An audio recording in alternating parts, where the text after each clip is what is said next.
नमस्कार, मंत्रालय में आपका स्वागत है। आज हम बात कर रहे हैं सचिन पायलट की, जिसको नाकारा और निकम्मा कहा था अशोक गहलोत साहब ने। नाकारा और वही निकम्मा जो है, लेकिन आलाकमान की ऐसी पसंद है कि पंजाब की जो लिस्ट आई है स्टार प्रचारकों की, उसमें भी उसका नाम आ गया है। यानी पंजाब, उत्तराखंड या उत्तर प्रदेश, तीनों जगहों पर सचिन पायलट की आवश्यकता बिल्कुल बराबर वैसे ही है जैसे अशोक गहलोत की आवश्यकता है। अशोक गहलोत तो सिटिंग चीफ मिनिस्टर हैं, सिटिंग चीफ मिनिस्टर स्टार प्रचारक होते हैं हमेशा से। लेकिन सचिन पायलट क्या है? सचिन पायलट कुछ भी नहीं है, केवल मात्र एक सिंपल विधायक है। पायलट जो है पूर्व उप मुख्यमंत्री हैं, पीसीसी के चीफ रहे हैं। लेकिन वर्तमान जो पीसीसी चीफ हैं गोविंद सिंह डोटासरा, उनका नाम किसी भी स्टार प्रचारक की लिस्ट में नहीं है। राजस्थान के अंदर एक बार फिर सारे जितने भी कांग्रेस के एमएलए हैं सबको एक होटल में लेके जाया जा रहा है, वही बाड़ेबंदी की जा रही है। और सिर्फ ये इसलिए किया जा रहा है कि सरकार की बजट सेशन में कोई फजीयत ना हो जाए।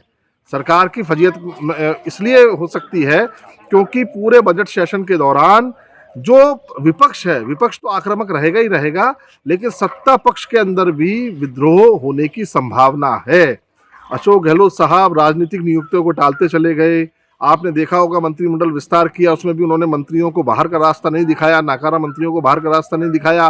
कुछ जो मंत्री ऐसे थे जिनका की परफॉर्मेंस बहुत खराब था, उसके बावजूद उनको प्रमोशन मिला। तो ये जो मंत्रिमंडल विस्तार हुआ, इससे असंतुष्ट जो है खेमा बहुत बड़ा। इसके अलावा बहुजन समाजवादी पार्टी के पांचों जो रेस्ट 6 विधायक शामिल हुए थे, उसमें से एक राजेंद्र गुड़ा को मंत्री बना दिया। 5 जो विधायक है वो नाराज चल रहे हैं। जो निर्दलीय विधायक सपोर्ट किए थे अशोक गहलोत को, उसमें से जो संयम लोढ़ा है या रामकेश मीणा है, इनको सलाहकार का एक झुंझुना सा पकड़ा दिया गया है। अब उस झुंझुने को लेकर के वो घूमते रहो कि हम सीएम के सलाहकार हैं। सीएम के सलाहकार तो बहुत सारे हैं, और पूरी मंत्रिपरिषद, जैसे मैं पहले बोल चुका हूँ, सीएम की सलाहकार होती है। हर प्रिंसिपल सेक्रेटरी जो होता है वो सीएम का सलाहकार ही तो होता है। प्रिंसिपल सेक्रेटरी जो है एडवाइस ही तो करता है अपने डिपार्टमेंट को लेकर के। उसके बावजूद भी राजस्थान के अशोक गहलोत साहब मुख्यमंत्री जी को सीएम मतलब सलाहकारों की बहुत ज़्यादा आवश्यकता है। ये बात अलग है कि सलाह वो किसी की भी नहीं मानते हैं। अब जो अजय माकन जो आ रहे हैं उनकी एक्सरसाइज देखिएगा, क्योंकि देखिए, अगर कांग्रेस आलाकमान ने सचिन पायलट को स्टार प्रचारकों की लिस्ट में रखा है, इसका मतलब सचिन पायलट का स्टार प्रचारक किसको कहते हैं? स्टार प्रचारक उसे कहते हैं जिसके वजूद से भीड़ इकट्ठा हो सके, जिसकी बात से वोट मतलब कुछ प्रतिशत तक कन्वर्ट हो जाए, कन्वेंस हो जाए लोग, उसको स्टार प्रचारक कहा जाता है। गोविंद सिंह डोटासरा राजस्थान के जो मुखिया हैं कांग्रेस के, उनके अंदर ये गुण नहीं देखा है, क्योंकि उनको स्टार प्रचारक नहीं बनाया है बाहर कहीं भी। तो गोविंद सिंह डोटासरा के अंदर ये गुण नहीं है, लेकिन सचिन पायलट जो इससे पहले के पीसीसी चीफ थे, उनके अंदर ये गुण हैं। अशोक गहलोत हो या चन्नी हो या जो भी और भी जो एक्टिंग जो चीफ मिनिस्टर होते हैं, उनको स्टार प्रचारक बनाया जाता है। ये हमेशा की चाहे बीजेपी हो चाहे कांग्रेस हो, ये एक परंपरा रही है इस वाली बात की। अजय माकन आ रहे हैं। अजय माकन को आने लेकर के कहा जा रहा है कि कुछ राजनीतिक नियुक्तियों को लेकर के कवायद करेंगे। देखिए, विधानसभा का उपाध्यक्ष का पद और चीफ विप यानी मुख्य सचेतक का पद खाली है। इसको भरना संवैधानिक इनकी मजबूरी भी है, और शायद इस बार ये भर भी देंगे इसको लेकर के। इसके अलावा फरवरी तक इनको अल्पसंख्यक आयोग कमीशन जो है उनके अंदर नियुक्तियां करनी है, तो फरवरी भी आ गई है।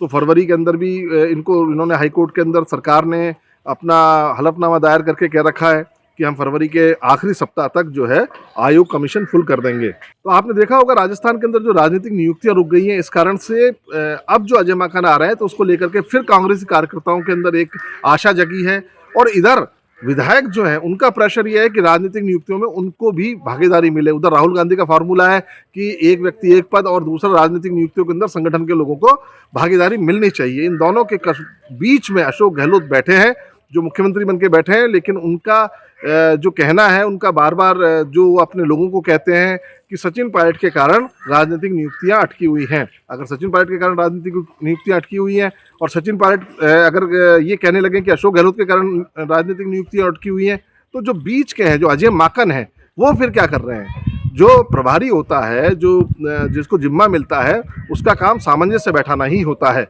अगर वो सामंजस्य नहीं बैठा पा रहे हैं, तो इसका मतलब है कि वो अपनी जिम्मेदारी पूरी भी नहीं कर पा रहे हैं। तो अजय माकन को भी ये सोचना पड़ेगा इस बार, और आलाकमान को भी सोचना पड़ेगा कि या जल्दी से जल्दी इन दोनों गुटों के अंदर अगर सामंजस्य बैठा लिया जाता है, क्योंकि विधानसभा 9 फरवरी से शुरू हो रही है और इस दौरान जो विपक्ष है वो बहुत सारे कांड, देखिए राजस्थान के अंदर बहुत रेप हो रहे हैं, महिलाओं के साथ बहुत अत्याचार हो रहे हैं, उसको उठाएगा ही उठाएगा मुद्दा। इसके अलावा रीट का बड़ा मुद्दा इस बार उठेगा।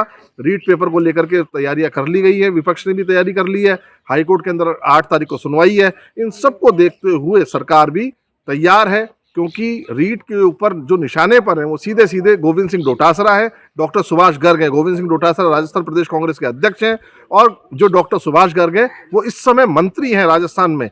वो मंत्री पद से हटाने का भी गहलोत के ऊपर दबाव है, लेकिन उनके मित्र हैं।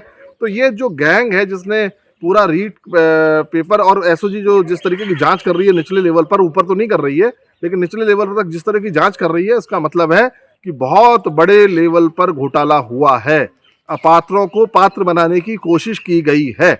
ऐसे में अब ये देखना होगा राजस्थान के अंदर कि अजय माकन अगर आते हैं और अजय माकन क्या कोई खुशखबरी दे करके जाते हैं या हमेशा की तरह, क्योंकि अजय माकन का अगर आपने पूरा ट्रैक रिकॉर्ड देखा हो, हमने भी देखा है, तो इनकी जबान पे कभी भी अशोक गहलोत कमिटेबल नहीं रहे। मतलब जब भी इन्होंने कहा कि 1 महीने में नियुक्तियां हो जाएंगी, 1 महीने में मंत्रिमंडल विस्तार हो जाएगा, वो फुलफिल नहीं करवा पाए अजय माकन। तो अजय माकन को लेकर के बहुत ज़्यादा उत्साहित कार्यकर्ता भी नहीं है कि शायद इनकी बात या तो मानी नहीं जाती है या कोई ना कोई पेच फंसा रहता है।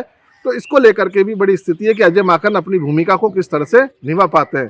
इधर कांग्रेस के जो अंदर ही अंदर जो गुटबाजी चल रही है उसको भी रोकने की कोशिश है। ये जो 2 दिन का कैंप चिंतन शिविर लगा रहे हैं, अब मुझे ये पता नहीं होता कि ये चिंतन होता है कि मंथन होता है कि ये शिविर इसलिए लगाया जाता है कि क्रंदन को रोक सकें। मतलब चीखना, क्रंदन का मतलब आप समझते हैं ना, क्रंदन करना। तो क्रंदन को रोकने के लिए चिंतन शिविर लगाया जा रहा है। 2 दिन तक वही मौज शौक होगी, होटल के अंदर सारी सुविधाएं मौजूद होंगी, एंजॉय होगा, रघुपति राघव राजाराम के साथ में कुछ ना कुछ डांस परफॉर्मेंस भी होंगी। लेकिन इस चिंतन शिविर से क्या चिंता निकल करके आएगी, क्या मंथन होगा, ये आने वाला समय बताएगा और हम आपको लगातार मंत्रालय में अपडेट करते रहेंगे।